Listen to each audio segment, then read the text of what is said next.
जय श्री राम दोस्तों।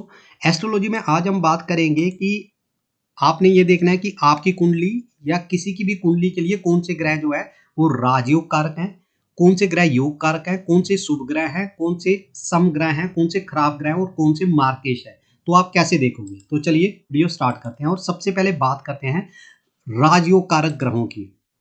कौन से ग्रह जो हैं वो राजयोग कारक होते हैं। तो देखिए, कभी भी जो ग्रह किसी एक केंद्र का और त्रिकोण दोनों का स्वामी हो, कोई भी ग्रह जो है आपके चार्ट के हिसाब से, कोई भी ग्रह जो दो, एक केंद्र और एक त्रिकोण, केंद्र किसको बोलते हैं, ये केंद्र हो गया, ये केंद्र हो गया, ये केंद्र हो गया, ये केंद्र हो गया, 1 4 7 और 10 केंद्र हो गए। त्रिकोण कौन से हो गए, पहला भाव, पांचवा और नौवां। तो कोई भी ग्रह जो है वो एक केंद्र का स्वामी हो, मतलब एक घर उसका केंद्र में पड़ता हो, एक उसका त्रिकोण में पड़ता हो।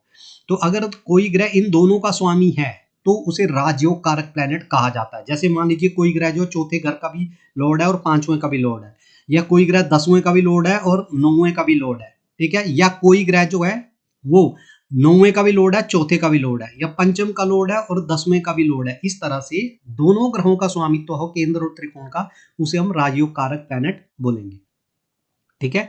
लग्नेश अकेला ही राजयोग कारक होता है, क्योंकि वो केंद्र और त्रिकोण, लग्न क्या है आपका, केंद्र भी है और त्रिकोण भी है। तो जो लग्नेश होगा, लग्नेश वो हमेशा केंद्र और त्रिकोण दोनों हैं, तो इसीलिए हमेशा वो अकेला राजयोग कारक ग्रह माना जाएगा।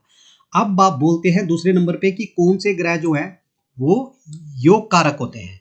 तो पहला ग्रह, पांचवा और नौवां, ये क्या होते हैं, योग कारक ग्रह होते हैं। मतलब मान लीजिए अगर कोई ग्रह एक केंद्र और एक त्रिकोण का स्वामी नहीं है, बल्कि सिर्फ त्रिकोण का स्वामी है, बाकी वो किसी भी भाव का स्वामी हो, तो उसे योग कारक बोला जाएगा कि वो राजयोग कारक नहीं है बट योग कारक है। बहुत ही अच्छा ग्रह है कुंडली के लिए। अब आगे चलते हैं, फिर बोलते हैं शुभ ग्रह कौन से होते हैं। तो जो ग्रह देखिए केंद्र और त्रिकोण का स्वामी है वो तो शुभ होगा ही होगा। जो राजयोग कारक है और योग कारक है वो तो शुभ होगा ही होगा। इसके अलावा कोई भी ग्रह जो है वो अगर आपके लग्नेश का मित्र हो तो वो उसे शुभ ग्रह बोला जाएगा। मतलब केंद्र और त्रिकोण का कोई ग्रह अगर स्वामी है या सिर्फ त्रिकोण का स्वामी है तो वो शुभ ग्रह तो अपने आप ही हो गया।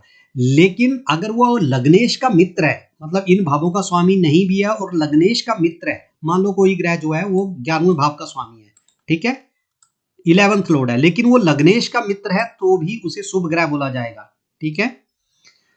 या कोई सेकंड घर का लॉर्ड है लेकिन वो लग्नेश का मित्र है तो उसे भी हम क्या बोलेंगे कि शुभ ग्रह बोलेंगे, ठीक है। अब सम किसे कहते हैं, जो सम ग्रह कौन से होते हैं, कोई भी ग्रह जो खराब भाव का स्वामी होकर के भी लग्नेश का मित्र हो जाए या त्रिकोण में बैठ जाए या केंद्र में बैठ जाए, उसे हम बोलेंगे वो सम है ग्रह। मतलब खराब होते हुए भी अगर कोई लग्नेश का मित्र है और त्रिकोण में बैठा हुआ है तो उसे हम बोलेंगे कि ये थोड़ा सा सम ग्रह है।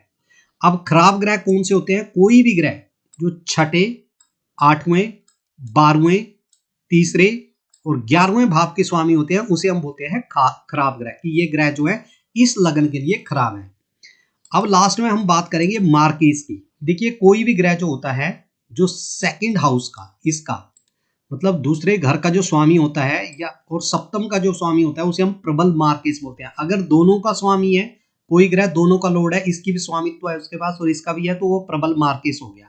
लेकिन अगर इनमें से किसी एक का भी लॉर्ड है, वो एक का भी लॉर्ड है और साथ में खराब भावों का भी वो स्वामी है, छठे, 8वें और 12वें में से किसी एक और भाव का स्वामी है और दूसरे और 7वें में से किसी एक भाव का स्वामी है, तो हम उसे बोलेंगे कि अब ग्रह जो है ये मार्केश है। तो अगली वीडियो में हम कवर करेंगे हर एक लगना के लिए कि मेष लगना, वृषभ लगना के लिए कौन कौन से ग्रह जो है राजयोग कारक है, कौन कौन से ग्रह योग कारक है। वीडियो इन्फॉर्मेटिव लगा तो चैनल को कर दीजिए सब्सक्राइब और एस्ट्रोलॉजी सीखने के लिए हमारे चैनल से आप